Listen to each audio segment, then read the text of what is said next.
Welcome to the Stark Reflections on Writing and Publishing podcast. There has never been a better time for writers. More information, options, and opportunities are available to you, but navigating these requires insight. Join Mark Leslie Lefebvre as he draws upon more than a quarter century of experience as a writer, a bookseller, and a trusted book industry consultant to explore and reflect on the writing and publishing landscape to help you make informed choices on your writer journey.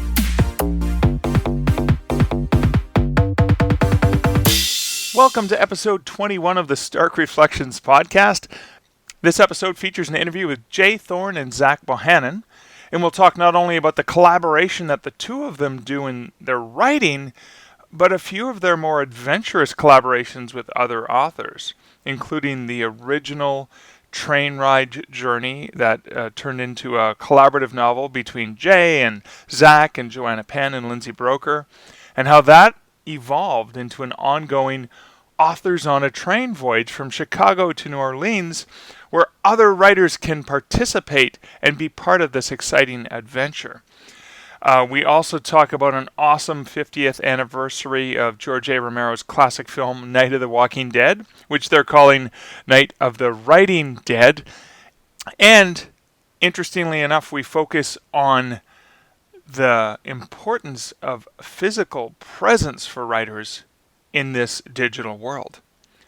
But first, I wanted to give a quick personal update.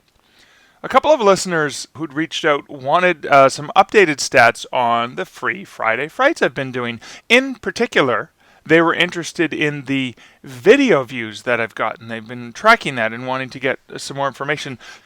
Now, this is about Free Friday Frights, which is where I either put a piece of fiction up for free that people can read on Friday, or a piece of non-fiction. And then I do a live reading, a Facebook live reading, which I then later load to YouTube. So here are the updated stats on the past several weeks. So May 11th was nonfiction. I talked about UFOs over Sudbury, Ontario, the hometown I grew up in. Well, YouTube, I've got no views because I haven't loaded it up yet. Yes, things happen. Projects conflict with one another, so I'll probably be batching that one together with tomorrow's post, or this Friday, which would be May 18th's post. On Facebook, that got 65 views, so not bad because it's not even a week old. Going back to the previous week, May 4th, which was fiction and the short story Active Reader, YouTube got 9 views and Facebook got 99 views. April 27th, which was nonfiction, and this was about Jack Kerouac haunting Haslam's bookstore in St. Pete, Florida, YouTube got 13 views and Facebook got 76 views. April 20th, fiction, which was my first published horror story, Phantom Mitch. YouTube got 8 views, and Facebook got 114 views. April 13th, which is nonfiction, Friday the 13th. YouTube got 12 views, and Facebook got 17. And going back to the beginning, April 6th, which was fiction, the very first one I did, that old silk hat they found, dark humor snowman story. YouTube got 8 views, and Facebook got 112 views. Well, obviously the views on Facebook have been stronger, and I was debating about whether or not fiction versus nonfiction, but it looks like even the Active Reader, the fiction, is at almost 100 Facebook views. Still, the most popular one is the not the oldest one. I was going to say not the oldest one. The most popular ones tend to be fiction, with on Facebook, with Phantom Mitch leading the charge at 114 views. That old silk hat they found at 112 views, and Active Reader at 99 views. So not too bad. It's interesting. I'm still continuing to experiment with fiction and nonfiction videos. And speaking of videos, the other day I released a Laurel VS Yanny video with a jump scare in it. Yes, because I am evil. I just couldn't resist. It's a 20-second video. Kind of reminds people of the funny way we waste our time in social media. I also did an additional one where, yes, I included a RickRoll in it with a reminder to writers to just get back to writing, which is what you should be focusing on. I'll include some links to those in the show notes if you want to scare a friend with that. Well, you could scare them with the RickRoll. Or you can just scare them with the regular jump scare. But anyways, the jump scare video in less than 24 hours has had 130 views. So apparently doing silly, goofy things is way more effective than doing more serious writing sharing. But it's always interesting the way that social media works. And of course, short and silly often does something interesting. And I will continue to experiment with video as just another way of attracting more eyeballs to get to my own writing. And I'll continue to share that so long as you guys continue to find my experiments valuable. Thanks to listeners for the feedback. It's just been an amazing week, especially in the last 7 days.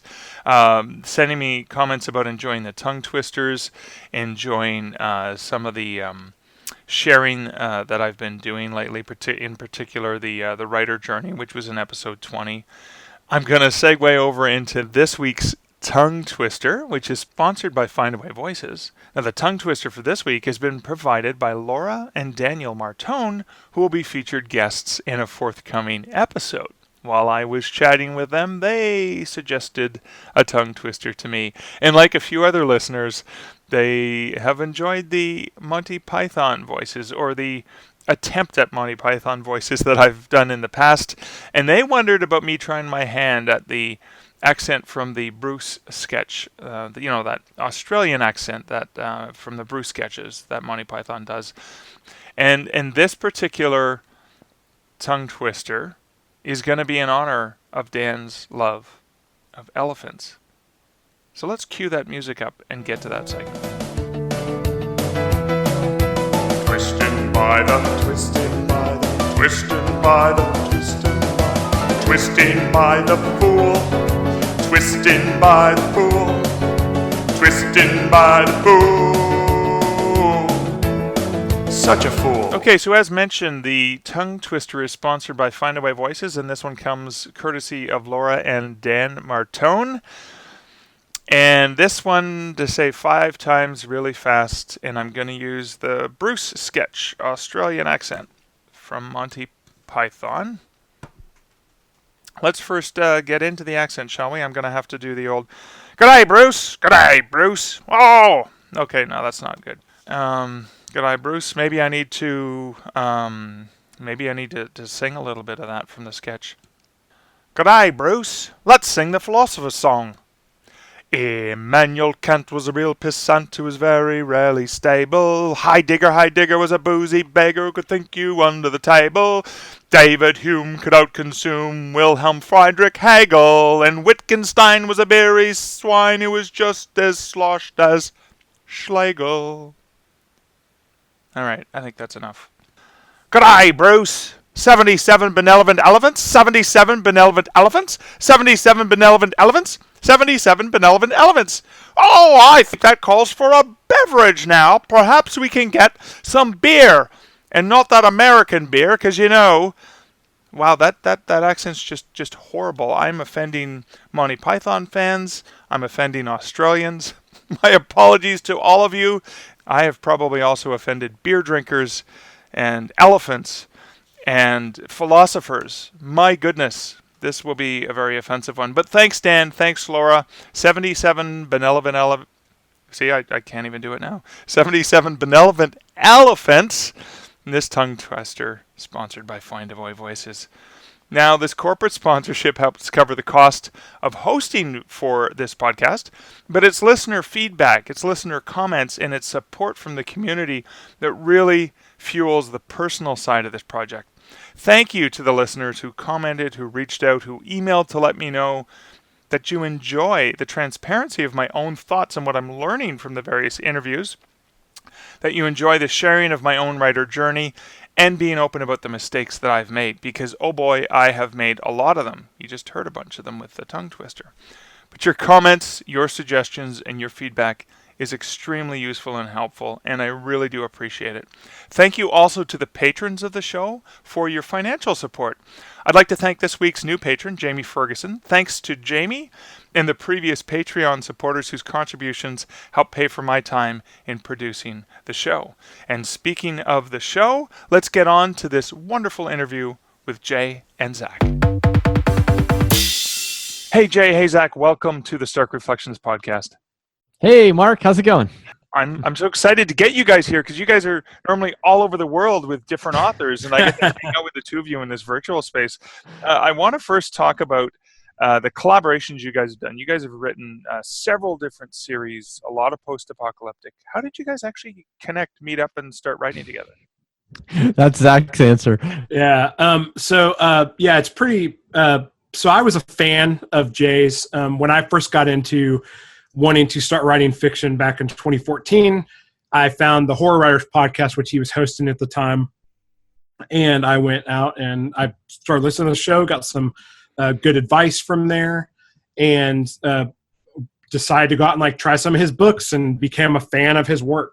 And then ended up emailing him eventually and just kind of connecting and doing one of the worst things you can do as a new author, which is say, hey, do you want to read my first draft I just wrote? Which is terrible to do. And I did, and I don't to this day, I don't know why. Yeah. And he gave me some really good advice about my terrible, horrible first draft.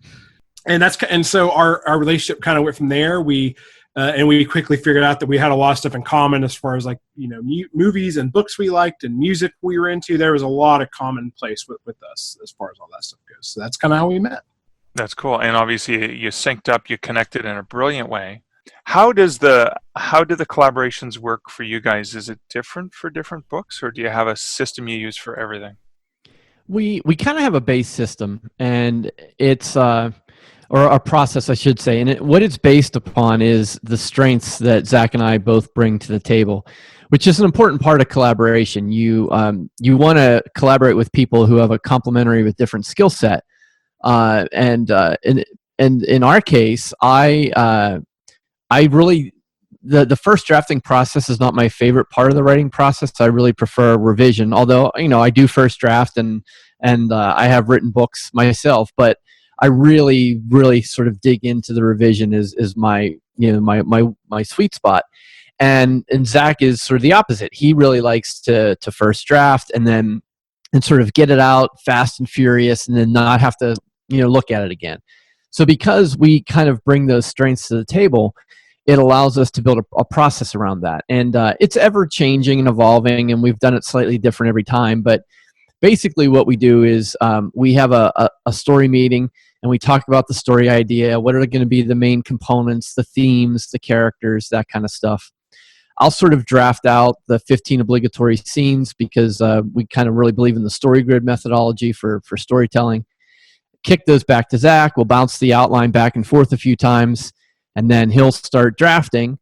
And then as he's drafting, I'm coming up right behind him on revisions, like a day to 3 days behind. And so we use just straight up Google Docs. And what that allows us to do is we have both of our heads in the story, in the same part of the story at the same time. So that if we're always in sync, we didn't start out this way, but now this is how we do it. We're always in sync. Neither of us are getting too far off the beaten path as far as the story goes, which is important because we're both independents. We're paying our bills with this. We can't afford to waste words or waste time. Cool. Now, because I know you guys have talked about this on your podcast, but I want to make sure my listeners are familiar with it. So, when I hear story grid and when a writer hears story grid, they go, "Oh, that sounds like math," and I'm scared of that. And I know it's not. Can you just give a high level overview as what is story grid and the way that it helps you with the formatting of your writing?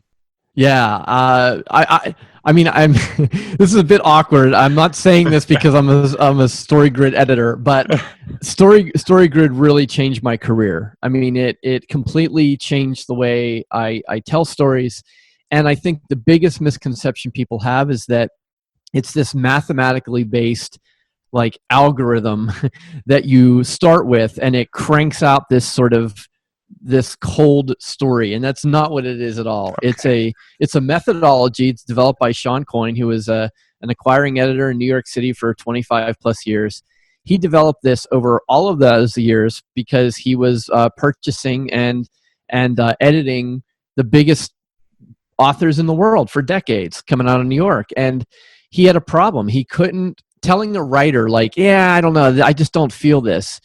You can, as an editor, you can tell a writer that, but it doesn't help. because what do they do with that? And so what his methodology allowed is it's an analytical framework that allows you to take a look at a story in any phase, whether it's first draft or published work, and using some very common things that have become evolutionary storytelling aspects for thousands of years to pinpoint, like, here's a problem. Like, for example, you don't have an inciting incident here. The inciting incident has to be the moment that pulls the protagonist out of their day-to-day life. Like, well, if you don't have that, a reader isn't going to say you don't have an inciting incident, but they're going to just kind of bail, or they'll say, I don't get it, So I think, what the story grid is, and you can boil it down to some very basic components, and maybe Zach can chime in on that, because that's sort of what we've been working with, some of the core concepts of story grid. But all it allows you to do is to analyze your story and make sure you have the stuff in there that readers expect. And that's consistent, whether it's fiction, nonfiction, genre fiction, it doesn't matter. Okay, thank you. That doesn't sound mathematically scary anymore, does it? It's totally.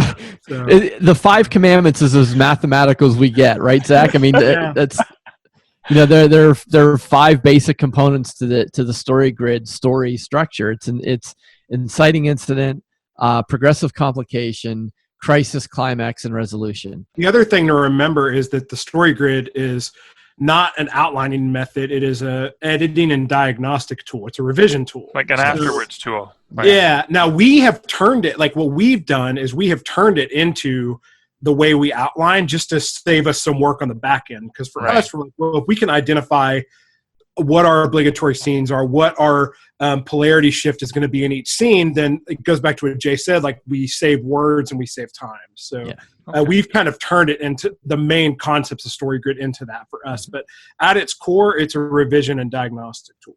So. Okay, that's cool. Thank you. So, I mean, and you guys, you started your new podcast this year, 2018. I believe it was 2018 that you started it. So you're collaborating on writing. You're collaborating on something we're going to talk about in a little bit of traveling. But you're also collaborating on a weekly podcast. And the format you guys have chosen is really interesting, like where it's like the multiple choice and what you're going to talk about. And then you dig into that. How has the podcast changed or added to the way that you guys meet regularly and collaborate? You want to answer that one, Jay? Or I sure will. This was Zach's idea, and I fought him for months and months on it, because we did. I started the Horror Writers podcast by myself. I had Richard Brown as a host for a while, and then Zach came on, and then Zach and I kind of felt like it ran its course. Like we didn't feel like we could take it anywhere else. And at that point, I wasn't soured on podcasting, but I was basically saying, like, I'm not interested in doing another writing podcast. I'm like, there are so many good writing podcasts. I'm just not interested. And I don't know, I think it was, well, we're going to talk about Authors on a Train, but I think there was a moment in our first Authors on a Train retreat last November where I had this realization that, like, Zach and I do have a different voice. Like, we are doing things that people might find helpful. And, if we put it out there and try it, no one listens, then, there's nothing lost, because it was stuff we're talking about anyway, stuff we're talking about behind the scenes. So I resisted him for a long time on it. And then, and now that we're doing it, it's one of my favorite weekly activities. I look forward to it every week. That's great. Absolutely. Yeah. And we actually, with the way our systems work, like, we actually don't have a lot of meetings like during the week, like on Skype. We use Slack a lot to contact about stuff. So, like, really, it kind of becomes our standing meeting. Like, we where we get to we'll spend a few minutes before and after, like, discussing things. But then, like, that's kind of our shop talk time is when we do that podcast. So. Yeah, so I mean, you're talking about the latest news and what's going on in the industry, and so you get to and I like that you pick the one that you want to talk about, because, like, this already been done to death, so let's just do this one. Right. Yeah. I totally stole that from a video game podcast. So that idea of doing the headlines and choosing ones, and it kind of gave us a different spin in the the writing podcast space. So. And I know, and I think you do this for your Patreon supporters, but you do analytics of a movie. So maybe a movie that everyone's seen, or a movie you haven't seen yet in some cases. And you guys break it down and you apply the story grid so they can actually see, because not everyone's read every book that you're talking about, but it's easier to watch a movie in 2 hours. So I think that's a great way to showcase what you're talking about in examples that people can actually share. Yeah, thanks. I mean, that was to become a story grid editor, I had to go to Nashville, and I spent a week with Sean Coyne and Tim Grawl there, along with 18 other people who wanted to become story grid editors, and it was intense. Like it was like 8 to 8 every day.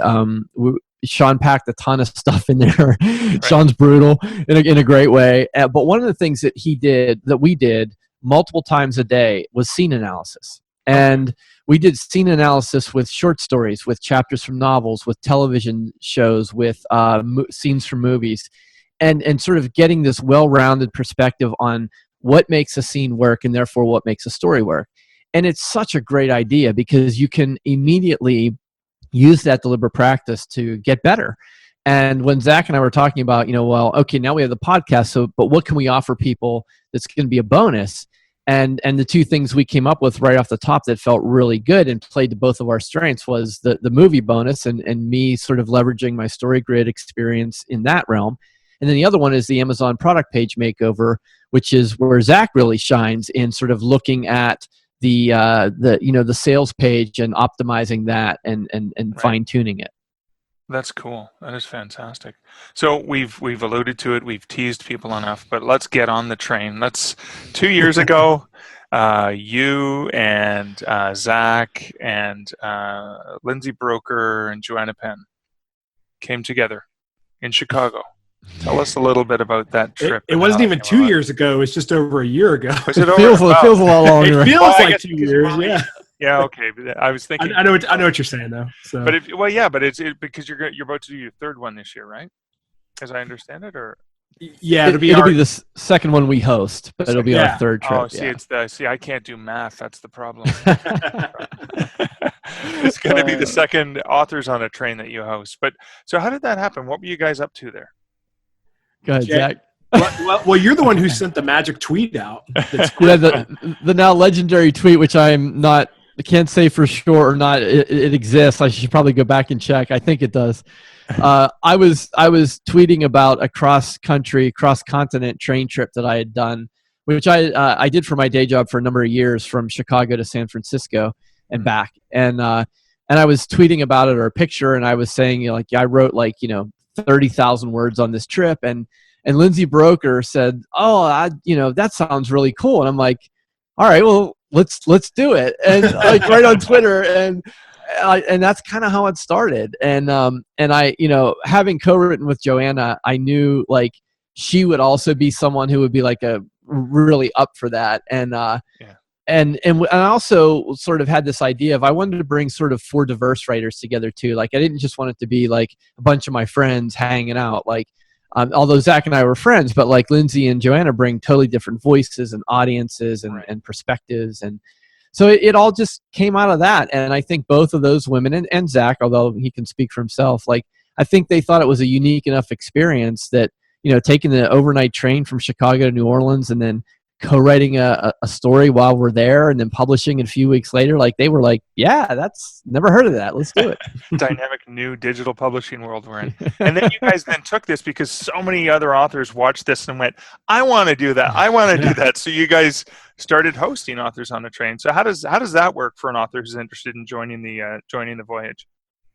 Yeah, it's easy. You can go authorsonatrain.com, and we have a little form there where you express some interest, and you have to fill out a little application. We're very selective, not being snobby about it, but we only take a dozen or so people. It's a very intimate sort of low scale. It's not a scalable type of thing. We can't do this with 100 people. It's not what we're trying to do. Right. What we're trying to do is trains across America. Probably. Yeah. Yeah, right. Authors on many trains.com. But the idea is to get really in it with people, and it's more than just the writing. You have the city, which offers so much in the terms of arts and music and entertainment and the food. But we also run workshops, and we talk about publishing and marketing and social media, and it's a very fully intensive whole we're approaching the whole writer, and I think the important thing too with Authors on a Train is that we have a common goal. we publish an anthology when we come home, and so there is sort of this, because you can go on writers retreats and you can kind of kick back and not really do a lot and still convince yourself that you were on a writers retreat. But but on ours we're going to make you write, and there's a goal to it. So you have I think the Dark Shadows was the first anthology. Was that the name of it that you guys had Correct. published from the last or the first authors on the official authors on a train trek after the beta release? Because you guys had done a novel the first time, and then this other time because there were so many other voices, a themed anthology that you worked on. And so for people listening, there are still openings for this fall for the authors on a train. Yeah, there are. We sold out 2017, and we have several people signed up already for 2018. So it's definitely, there are definitely spots available. But like we said, we're not blowing this up like a conference. There aren't many spots, so get in touch. And it's a completely personalized, hands-on experience. Like the men behind the curtain are Zach and I. So like when you fill out the form, it's not going to some bot somewhere, editorial assistant in India. Maybe it's no VA. It's us, and like people are a little surprised because anyone who fills out an application, I set up a Skype meeting with them, and they're always like, "It's you." I'm like, well, who else would it be? That's hilarious, but that's not enough. Apparently, doing that isn't enough because when you guys announced this really awesome thing that's going on in October in Pittsburgh. I jumped at that. After I wiped the drool off my face, I thought, oh my God, we're going to where that first Dawn of the Dead movie was filmed, and you guys are doing. Tell us about Night of the Writing Dead. Oh, I don't. Zach, you start. I feel like I'm just running at the mouth here. You start.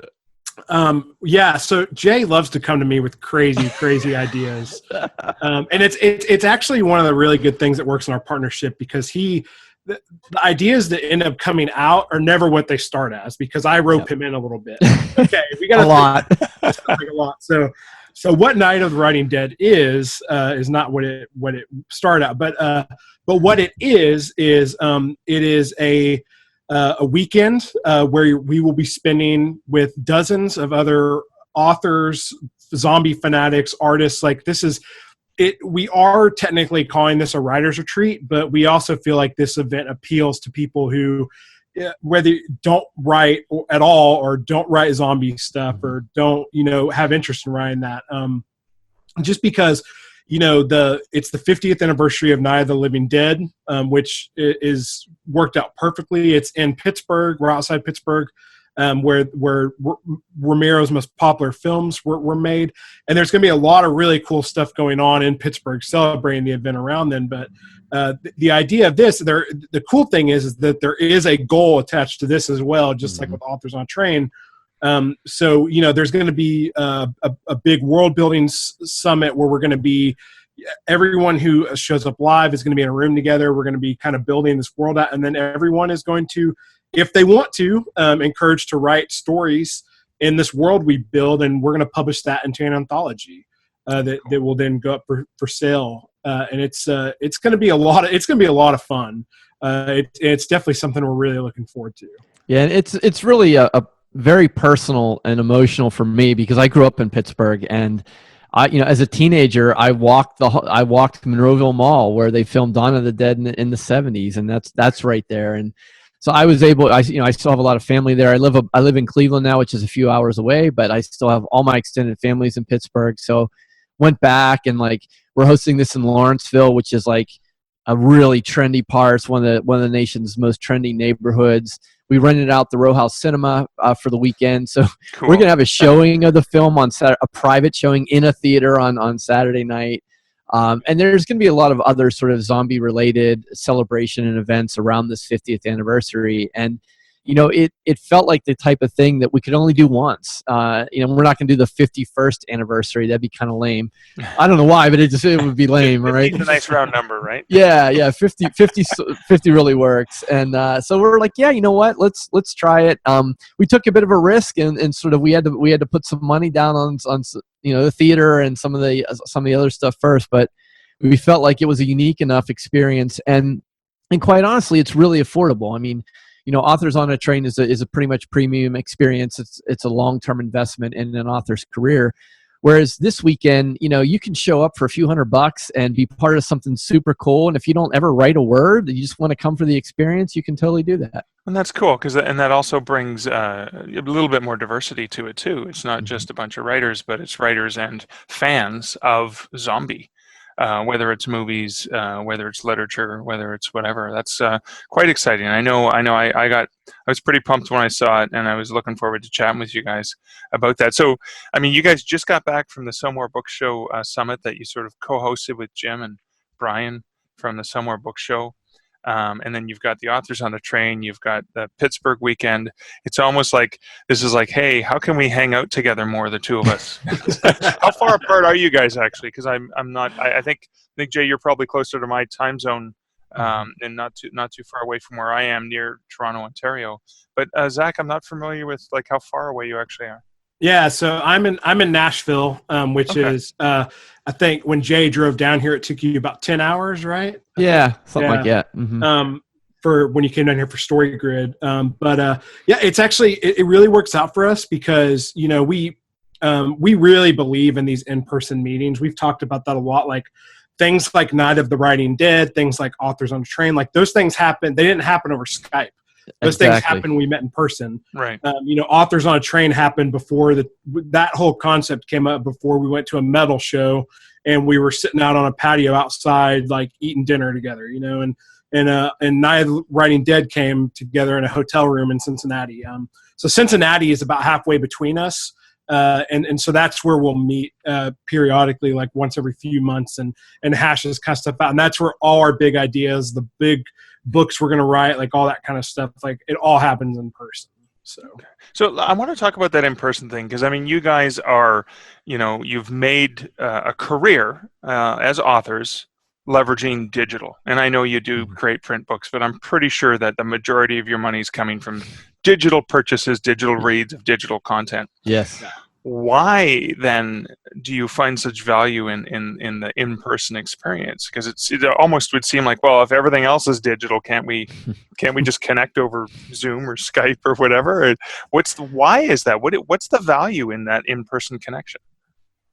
For me, it's really hard to articulate. I'm not really sure. I mean, I know that I know great things happen when Zach and I get together, and I know we have a blast when we come together. And in Chicago with Jim and Brian and all the other people who were there, and getting to meet new people, even as an introvert, like it was phenomenal. And it was there were just connections made, and it's not something you can quantify. Like I was saying to Rachel, my friend Rachel Heron, like even as like up to about 5 years ago, I had that same question. I'm like, why would companies send people on planes to fly to places for meetings when they can just do it over Skype? Like I don't get it. I kind of get it now, but I can't explain why. Okay. Yeah, I'm in the same boat, and I think Jay and I kind of had this realization when he was down here for the Story Grid thing, and I don't even remember what it was, that there was some big issue we were struggling with that we couldn't figure out what to do, and we'd had several Skype meetings, but like we literally sat down and had coffee together at this coffee shop in Nashville, and we're just chatting, and then all of a sudden, like because we were there in person, we were able to figure this situation out, and that's when it hit us. Like we would have never come to this conclusion if we were just sitting at our desks and we weren't like it's like Jay said, you can't quantify it. But we have enough evidence to say that every single big idea we've had, or our story, the next story we're going to write, like all that stuff's happened in person, and we are 100% sure that it would not have happened if we weren't in person together. Yeah, and I think it has something to do with the fact that a lot of that stuff happens on the fringes in places where you don't plan for it. Like what Zach's talking about is we had a plot issue or something, or a character issue we couldn't quite figure out. And if we had planned a Skype, or we had set up an appointment on our shared calendar that said, fix the plot problem, and we were saying, okay, we're going to come to Skype and that's what we're going to do, like it might have just dragged on and on. But like I don't even think we were talking about that. We might have just been having coffee. And like I think like that's what happened too, like in Chicago. Yeah, I mean, there are great presenters and great talks. but there's all this other stuff that happens on the edges, on the periphery. People chatting over a drink, people going to dinner together, people just talking in between sessions. Like, there's a lot of magic.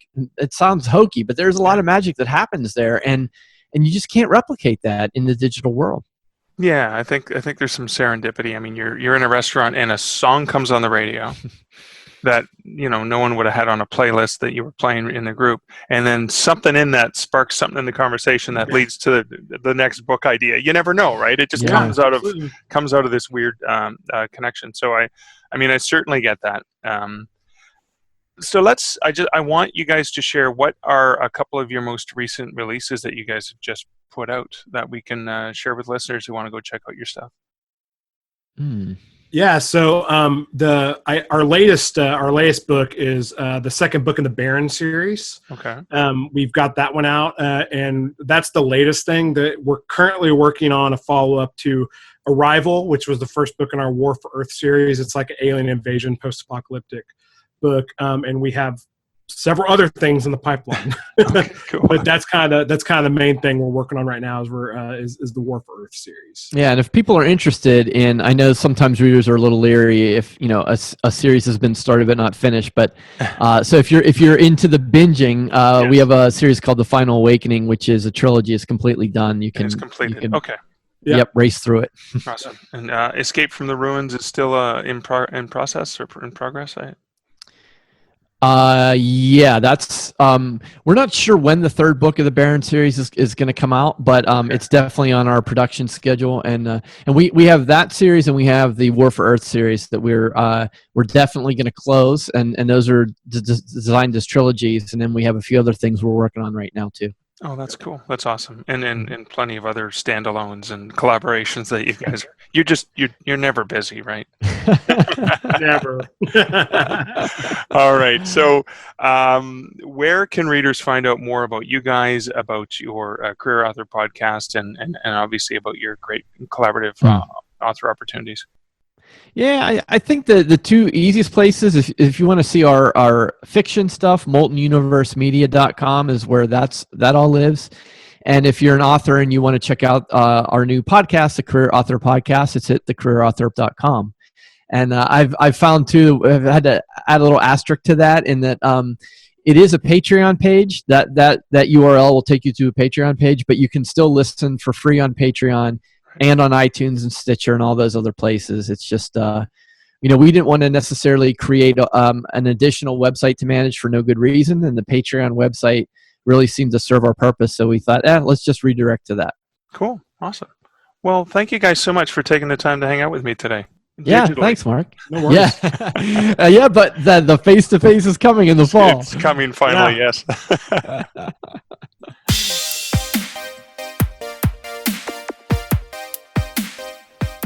It was great chatting with Jay and Zach. I've been listening to their podcast. I've been listening to them as guests on other podcasts. And as mentioned, I was so excited that I get to go and be part of this Night of the Writing Dead. Now, this is particularly interesting to me because I recently released a digital collection called Z is for Zombie, or Z is for Zombie if you're Canadian or British. And in it, it was 3 zombie stories, and one of them I had included with nothing other than a title because I had to get the pre-order done, and I wanted to press myself to get a new story done in a relatively short time. So I came up with the title Hide and Seek. And I had just imagined a skilled hide-and-seek player in the zombie apocalypse. Can his hide-and-seek skills save him in the zombie apocalypse? That was the basic premise. That was the title. That's all I had. So for the story, I eventually came up with an international professional hide-and-seek event. Yes, this actually has happened in Italy, so I imagine one taking place in the U.S., in Pittsburgh at the Monroeville Mall, which is where Night of the Living Dead was filmed. And my main character, Zeke, wasn't really sure if it's a zombie apocalypse happening or just a really well-orchestrated trick of the event organizers to try to get them to stop what they were involved in. So that was the story, which became Hide and Seek, which was released in that digital collection. And I just thought the timing was perfect. I just finished researching the Monroeville Mall and looking at Google Maps. I'd been there once many years ago, but I was looking at pictures of the mall and maps and layouts of the mall just to get everything down right for the story. And then I see Night of the Writing Dead. So it was this perfect, I can't wait to be back there and check out the layout and just be part of that 50th anniversary, because I think it'll be a lot of fun. The digital revolution is interesting, and this is hilarious, because even back in the 1980s, Madonna was singing about living in a digital world. I hope I put that earworm in your head. I put it in my head, but don't worry, I will not sing Madonna's Digital Girl. But even back then, it was almost like a prelude to the digital publishing revolution. And in particular, it was the launch of the Kindle that paved the way for authors to be able to earn full-time revenue from writing through publishing ebooks. So to Kobo and Kindle and iBooks and Nook and now Google and a whole bunch of other places. Like never before in the history of publishing, writers have had this amazing opportunity thanks to the digital publishing revolution. However, even though digital publishing is where authors are able to earn more than they ever have before as writers, and many indie authors are able to actually quit their day job and earn revenue, full-time revenue from ebook publishing, I want to focus on something that's a common theme for Jay and for Zach and for many other authors, and that's the importance of real-life, real-world connections. I'm going to take it back to some of my own experience, because they talked about how they connected and the serendipity that can happen when you connect. And it's really, really true, because this has happened to me multiple times. Yes, I haven't yet met Zach or Jay, but I have connected with them, and I will meet them in real life, in person, this fall. So there are ways that connections with people digitally can lead to opportunities, and that's fantastic. But I wanted to share some of my own experience about real-world connections that I've made that have led to great collaborations and unique opportunities that I would not likely have had otherwise. I doubt I would have published, I'm going to have 6 books out with Dundurn by the end of this year. And I doubt that would have really happened in that way had I not been at a board meeting with a VP from Dundurn. And during lunch one day, she made a side comment that kind of informed me of an amazing opportunity for publishing with Dundurn, which became my pitch for the book Haunted Hamilton, because I knew they were looking to publish a type of book like that, and I knew of their particular interest in Hamilton. And again, it happened because of an offhand comment during social time, not even during the business meeting that I was there for, which had everything to do with metadata and sales data and nothing to do with me and my personal writing career, but it was that serendipity of that in-person experience. Similarly, if I at a small science fiction conference in Niagara Falls, New York, if I had not bonded over beers with Kevin J. Anderson at this conference and shared our love of Halloween and beer and Rush, I doubt Kevin and I would have become friends, and that I doubt it would have led to the fact that I got to be included in the 2013, published by ECW Press, a Rush-themed anthology that Kevin was a co-editor for. And similarly, that friendship that I've developed with Kevin over the years, Kevin's the one who introduced me to Dean Wesley Smith and Christine Catherine Rush. And I edit books for them, and I help teach workshops in person with real writers in the room through that relationship. I'm an editor for the Fiction River anthology series. There's 2 books out now and another 2 in the works. And that wouldn't have happened without the real world connections. And twice a year, I'm hanging out with Dean and Chris in an amazing room full of writers. Again, it's the personal connection that we have in that week that I'm there for those workshops. That's critical and important. And even just in the social events in the evening that aren't even the official events, where we're just hanging out and talking about writing, those connections are critical. And I've made friends, and I've been able to collaborate on different things like Bundle Rabbit bundles and things like that, just because of a connection I made with the writer there. Now, meeting authors in person at conferences has also got me invited to do other speaking opportunities, other teaching opportunities, other workshop opportunities. I've been invited as an author guest on other podcasts just from these offhand in-person meetings, which is why I joined Canadian Association of Professional Speakers. Again, it's getting me involved in a parallel community of other like-minded professionals. That's why I love going to writers' conferences and workshops, because you never know what can come out of these opportunities. So if you're curious about whether or not you should attend that event at your local library, whether or not you should attend that book signing, whether or not you should go to this workshop, give it a shot. I know it's difficult, particularly for us introverts, but sometimes just making that in-person connection can make a huge difference. And it's also great to be in a room with people who think and feel the same way that you do, because we do so much of this alone. Right now, you're probably listening to this alone. I'm sitting in a room alone. Okay, there's 4 animals here. There's 2 dogs and 2 cats. But there's no other humans in the room with me. I'm speaking alone. You're listening to this alone. And that's probably where we're most comfortable, us introverted types. But sometimes it's those in-person connections. And I love how Jay and Zach, even though they're hugely successful in digital, they recognize the importance of connecting with writers. And I love that they've opened up this ability for the authors on the train and the Night of the Writing Dead, and all the ways that they can help bring writers together to share that unique experience, which could be a great experience for you. And one last thing about Night of the Writing Dead. Right after the interview, Jay and Zach and I thought it would be really amazing to offer a contest for writers to have their stories considered for this anthology. It's an exclusive contest for the Stark Reflections on Writing and Publishing podcast. And if you go to markleslie.ca/writingdead, you can find out details about the contest. The details aren't there yet, but there's a form so you can be informed if you're interested, or just keep an eye back on that page for details in the next few weeks as they get solidified. So that's it for episode 21 of the Stark Reflections podcast. Thanks so much for listening. If you enjoy the show, love to hear your comments, love to hear your feedback. Please feel free to share the review with a writer that you think will benefit from this. Post a review as well. Forthcoming guests are going to include, as I mentioned in the opening, Dan and Laura Martone, Michael Rowe, Terry Follis. Yes, Terry reached out to me after hearing the podcast. Even before I had a chance to email him, and said he would love to be on the podcast. So thanks, Terry. That'll be a lot of fun. And next week, I'm actually going to be in Cleveland visiting the good folks at Findaway Voices, touring their facilities and learning more about the great things that they're doing to help the author community with global audiobook publishing.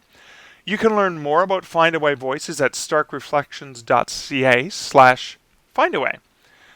And if you want some information about what's going on Tuesday, which will be May 22nd, or after that, go to my Stark Publishing Facebook page, where I'll be sharing pictures, updates, and even some live videos with Kelly, Will, and several of the folks there as I share some of my experiences there. Thanks again for listening to episode 21, and I look forward to chatting with you again in episode 22 next week.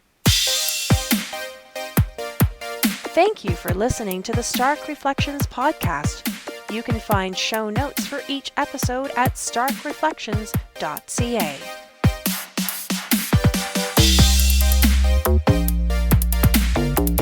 The music for this podcast, Laser Groove, was composed and produced by Kevin MacLeod. Check out more of Kevin's great music at incomptech.com.